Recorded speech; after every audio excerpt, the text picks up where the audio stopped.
Diduga aliran sesat, satu kelompok masyarakat di Nagari Sumani, Kecamatan Kalikoto, Singkarak, Sumatera Barat, kini masuk dalam pengawasan Badan Koordinasi Pengawas Aliran Keagamaan dan Kepercayaan Masyarakat setempat. Salah satunya adalah pasangan suami istri Zainul dan Luciana ini. Keduanya meyakini ajaran agama yang mereka sebut Ibrahim Tauhid dan bukan merupakan ajaran Islam. Mereka mendapat ajaran tersebut dari guru yang tinggal di kota Padang. Kita mengambil dari Padang. Guru besarnya di Padang? Iya, Bapak Usman namanya. Bapak Usman. Tempatnya masuk ke rumah Masjid M. Nur. Terus serang gagak sama ketua. Nah, cari Pak Usman di sana. Nama ajarannya apa ya, Pak? Ajaran ini ajaran Ibrahim. Tauhid Ibrahim ya. Tauhid Ibrahim ya. Ya. Untuk rumah ibadahnya ada, Pak? Enggak ada. Enggak ada ya. Hingga saat ini, Zainul dan pengikut ajaran Ibrahim Tauhid mengaku hanya menjalankan kepercayaan tersebut dan tidak menyebarkan ke warga lain.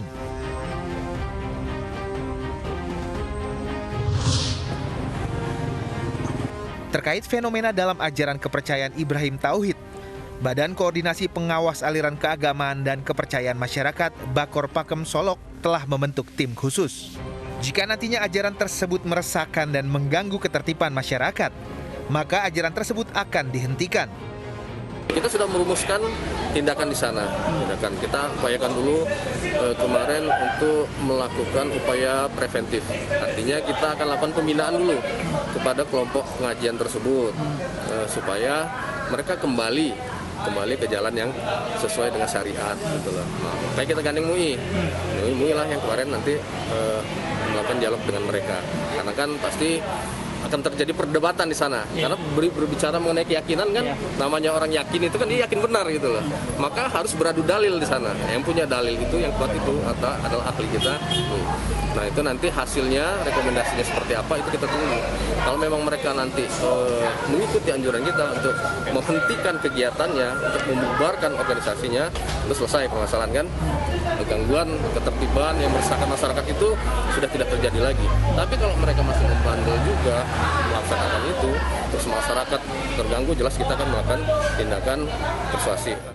Ketertiban dan keamanan dalam masyarakat jadi pertimbangan utama Bakor Pakem dalam bertindak. Prinsip kehati-hatian menjadi landasan Bakor Pakem dalam mengambil keputusan. Tim Liputan iNews melaporkan.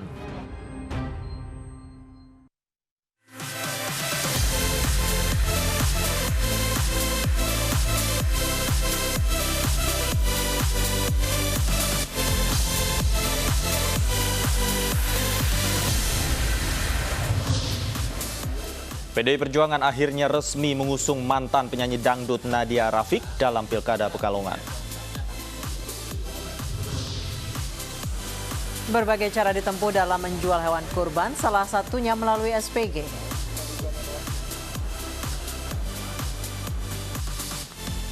Tidak menggunakan masker, sejumlah warga dikenai sanksi sosial menyapu jalan.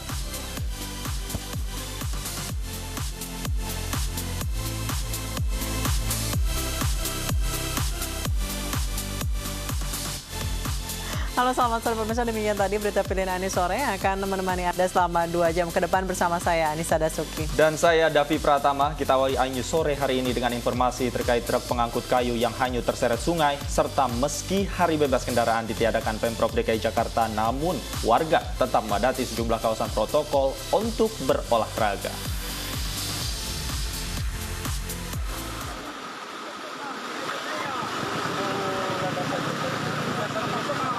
Truk pengangkut kayu terjebak saat akan menyeberangi Sungai Bulangu di Kabupaten Buni Bulangu, Gorontalo. Truk yang mogok terseret derasnya arus sungai.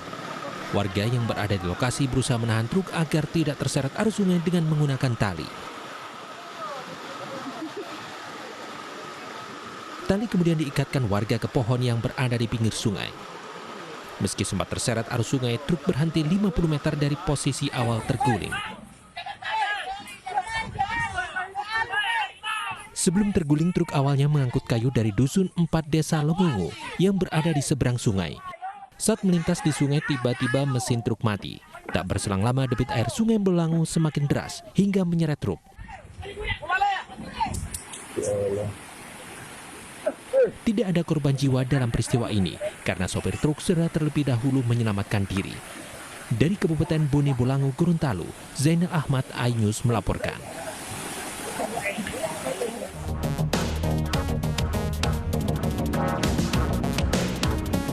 Hari bebas kendaraan di Bundaran HI masih ditiadakan oleh Pemprov DKI Jakarta.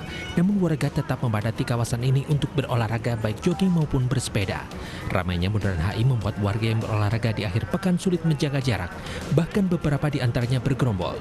Tidak hanya orang dewasa, tapi juga anak-anak berolahraga di sekitar Bundaran HI. Meski petugas berkali-kali mengimbau warga untuk menjaga jarak, namun warga tetap sulit untuk menjaga jarak. Selain berolahraga, warga juga menyempatkan untuk berfoto.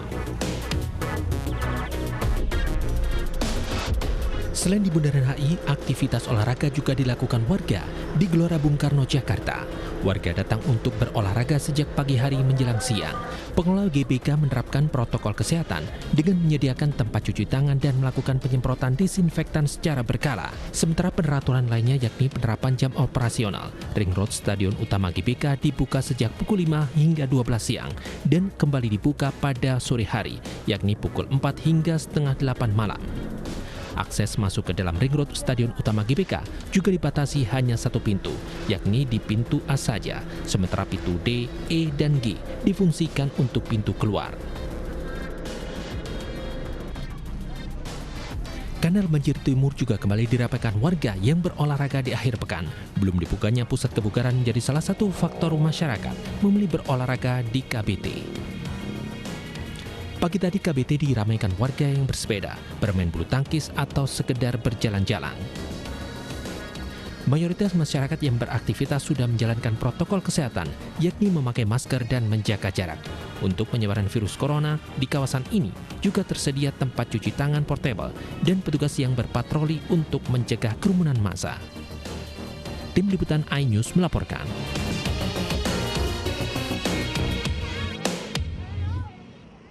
Pemirsa, Polda Metro Jaya menggelar Operasi Patu Jaya 2020 di kawasan Pesing, Jakarta Barat. Banyak pengguna sepeda motor yang ditilang karena nekat melintasi jalan layang. Dalam waktu 30 menit sejak Operasi Patu Jaya digelar pukul 9 pagi, kepolisian mencatat 33 pelanggaran yang mayoritas melanggar rambu-rambu lalu lintas. Di antaranya pengendara sepeda motor yang melintasi jalan layang, padahal sudah jelas dilarang. Sanksi juga diberikan kepada pengendara motor yang tidak menggunakan helm. Pelanggar akan dikenai sanksi denda maksimal Rp500.000. Operasi Patu Jaya 2020 digelar mulai 23 Juli hingga 5 Agustus 2020. Operasi ini diharapkan dapat menurunkan angka kecelakaan lalu lintas. Masyarakat juga diimbau untuk tertib berlalu lintas, mematuhi rambu, dan membawa kelengkapan surat-surat kendaraan. Juga punya sasaran khusus sesuai dengan tematik. Ya, ada 5 tematik. Yang pertama melawan arus, kemudian juga tidak menggunakan helm, kemudian stop lamp, turbo, dan bahu jalan. Yang saat ini kita tindak mereka itu yang tidak menggunakan helm sama yang melanggar rambu di non-tol Kasablanka. Mohon maaf, di non-tol daripada Jalan Pesing ini. Karena rambu sudah jelas tertera di ujung, karena masih ada sebagian masyarakat yang belum tertib, ingin cepat mengambil jalan yang singkat. Ya, kalau untuk tindakan sendiri, tindak maksimal melanggar rambu Rp500.000. Putri Pedangdut Arafik Laila Fadia Elfus kembali maju di Pilkada Kabupaten Pekalongan, Jawa Tengah. Laila diusung oleh PDI Perjuangan dan Partai Golkar. Mantan Wakil Bupati Pekalongan periode 2011-2016, Laila Faida Elfus kembali meramaikan Pilkada Pekalongan, Jawa Tengah 2020. Laila maju sebagai bakal calon Bupati Pekalongan. Pelantun lagu Cik Cik Bum Bum ini akan didampingi Ketua DPC PDIP Pekalongan Riswadi sebagai bakal calon wakilnya. Setelah mengantongi dukungan PDI Perjuangan dan Golkar, keduanya optimis mampu memenangkan pertarungan memperebutkan kursi nomor 1 di Kabupaten Pekalongan. Allah, kami berdua pastinya setelah rekomendasi ini turun, yang namanya berjuang itu sudah pasti untuk memenangkan pilkada di Kabupaten Pekalongan dengan optimis yang tinggi. Semoga masyarakat Kabupaten Pekalongan bisa menerima kami dengan baik dan juga bisa memenangkan kami dengan mudah. Pemirsa, majunya artis dalam pemilihan kepala daerah sudah menjadi hal lumrah dalam peta perpolitikan tanah air. Ada yang sukses meraih kursi kekuasaan, namun ada juga yang gagal. Hengky Kurniawan, Pasha Ungu, dan Zumi Zola berhasil unggul dari lawan-lawannya pada Pilkada 2015 dan 2018 lalu.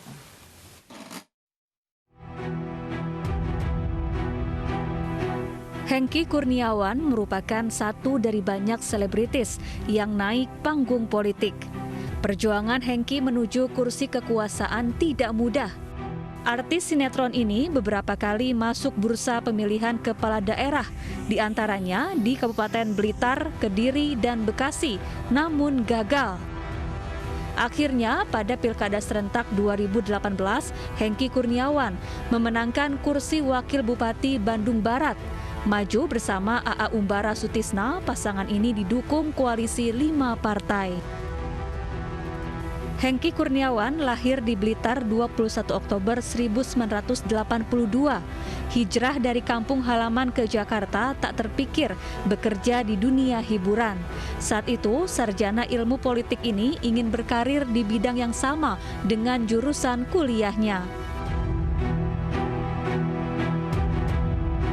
Selain Hengky Kurniawan, Sigit Purnomo Syamsuddin alias Pasha Ungu juga memenangkan kursi Wali Kota Palu, Sulawesi Tengah. Pasha maju mendampingi Kepala Badan Kepegawaian Daerah Sulawesi Tengah, Hidayat. Perolehan suara Hidayat dan Pasha Ungu jauh meninggalkan 3 pasangan lain. Selain sukses mendapatkan kursi wali kota, vokalis band Ungu ini mencoba peruntungannya untuk maju sebagai calon wakil gubernur Sulawesi Tengah pada pemilihan kepala daerah 2020. Pasha akan maju berpasangan dengan Anwar Hafid dan didukung oleh Partai Amanat Nasional.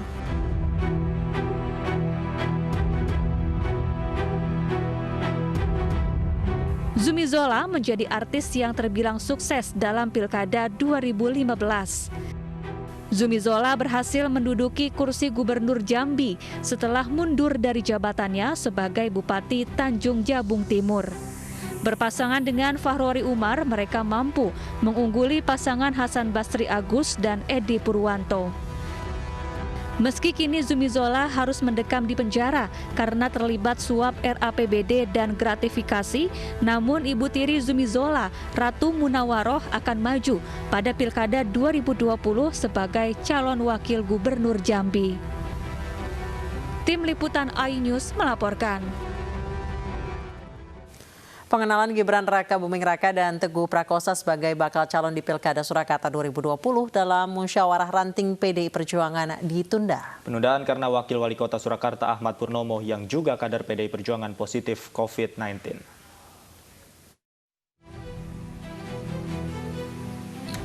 Musyawarah ranting atau musran PDI Perjuangan Surakarta ditunda setelah jajaran struktural Dewan Perwakilan Cabang berkontak erat dengan Wakil Wali Kota Surakarta Ahmad Purnomo yang positif COVID-19. Padahal rencananya musyawarah ranting di sejumlah wilayah sekaligus mengenalkan Gibran Raka Buming Raka dan Teguh Prakosa sebagai bakal calon dari PDI Perjuangan yang maju pada Pilkada Surakarta 2020. Musran keliling yang harus dimulai hari Sabtu kemarin diundur hingga 7 hari ke depan. DPC PDI Perjuangan Surakarta masih membahas apakah sosialisasi atau pengenalan calon akan tetap secara tatap muka atau online.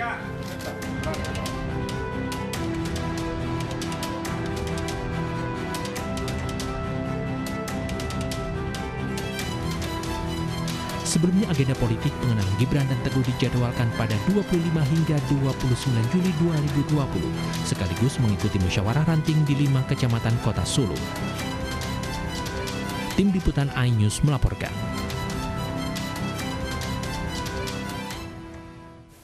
Pemirsa, Gibran Raka Buming Raka diprediksi tidak akan mendapatkan lawan tangguh dalam Pilkada Solo. Namun tidak serta-merta tidak ada lawan yang akan muncul. Setidaknya ada satu pasangan independen yang siap menantang Gibran dan seorang wanita cucu dari Pakubuwono XII. Popularitas Gibran di kota Surakarta tak terbantahkan lagi. Ia pun telah mendapatkan tiket dari PDI Perjuangan untuk memimpin Surakarta periode mendatang. Meski diprediksi menang mudah, lawan-lawan Gibran tetap bermunculan, bukan dari partai politik, namun dari jalur independen. Penantangnya adalah Bagio Wahyono, seorang petukang jahit di kota Solo. Ia akan berpasangan dengan ketua RW di sebuah kampung, yaitu Efek Suparjo. Istilah Bajo, akronim dari keduanya pun disematkan pada pasangan ini. Pasangan Bajo ingin membuktikan tukang jahit dan ketua RW yang merupakan masyarakat biasa bisa maju di Pilwalkot Solo tanpa ada mahar politik dan uang banyak. Mereka juga ingin membuat perubahan yang lebih baik di Solo. Batas minimal untuk bisa maju di jalur perseorangan di Pilwalkot Solo harus mampu mengumpulkan sebanyak 35.870 IKTP disertai surat pernyataan lengkap bermaterai. Kita sudah menyiapkan 21.000 Mas untuk mereka. Kebetulan kemarin kita sekitar ya 7.000-an, sekitar 14.000 itu kita harus nuker. Tapi kita kan masih punya 21.000. Kita istimewakan mudah-mudahan kita bisa lolos Mas untuk independen ini ya kita sejarah besar. Kita Surakarta terutama di Indonesia. Bukan hanya pasangan Bajo yang akan maju menantang Gibran. Dikabarkan cucu Pakubuwono ke-12, Putri Bendoro Raden Ayu Putri Wulansari juga akan maju menantang Gibran. Putri Wulansari telah menjalin komunikasi dengan partai politik yang masih mencari bakal calon wakilnya. Tim Liputan iNews melaporkan. Pemilihan Wali Kota Tangerang Selatan dihiasi nama-nama besar berdarah biru. Selain anak Wakil Presiden Ma'ruf Amin, dan ada anak Bupati Serang dan keponakan Menteri Pertahanan Prabowo Subianto yang akan ikut dalam kontestasi tersebut.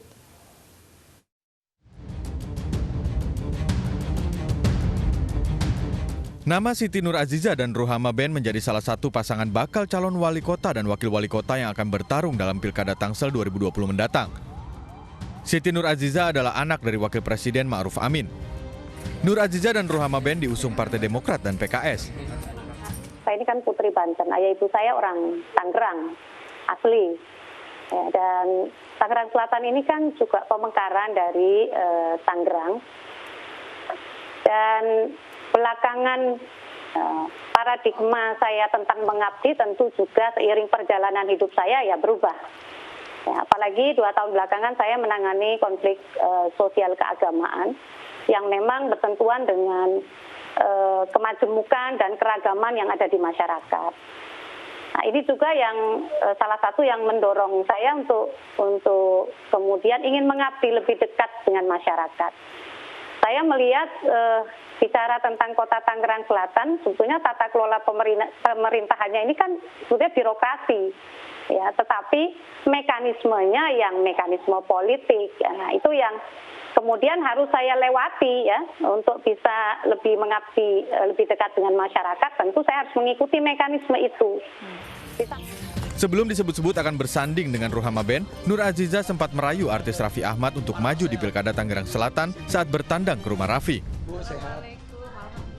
Sementara itu, Partai Gerindra resmi mendukung keponakan Prabowo Subianto Rahayu Saraswati Joyo Hadikusumo sebagai bakal calon wakil wali kota Tangerang Selatan pada Pilkada Serentak 2020. Sarah akan mendampingi Muhammad Ali yang saat ini menjabat sebagai Sekretaris Daerah Tangerang Selatan. Dalam hal ini saya bukan mengajukan diri tetapi memang diajukan oleh struktur dan juga warga dari Tangsel untuk bisa mewakili suara dari anak-anak muda dan juga dari kaum minoritas dan dipasangkan oleh seseorang yang memang sudah berkecimpung dari masih muda sekali mengabdi kepada masyarakat Tangsel sampai akhirnya beliau bisa menjadi sekda setelah pertimbangan yang matang dari saya karena saya ini dididik dari awal Gerindra berdiri sebagai pejuang politik dimanapun kami diberikan amanah dan mandat untuk memperjuangkan kepentingan rakyat ya kami harus siap. Jadi saya setelah mempertimbangkan matang akhirnya mempersiapkan diri dan menyatakan siap untuk berjuang di Tangsel. Baik. Rekomendasi untuk Muhammad Ali dan Saras disampaikan langsung Ketua Umum Partai Gerindra Prabowo Subianto di kediamannya di kawasan Kebayoran Baru, Jakarta Selatan. Sarah yang merupakan putri Hasim Joyo Hadikusumo mengaku siap untuk berkompetisi di Pilkada Tangsel mendatang. Selain Nur Aziza dan Rayu Saraswati, calon berdarah biru lainnya adalah Pilar Saga. Pilar Saga digandeng Benyamin Daphni untuk maju dalam Pilkada serentak Tangerang Selatan dengan dukungan dua partai, yakni Golkar dan P3.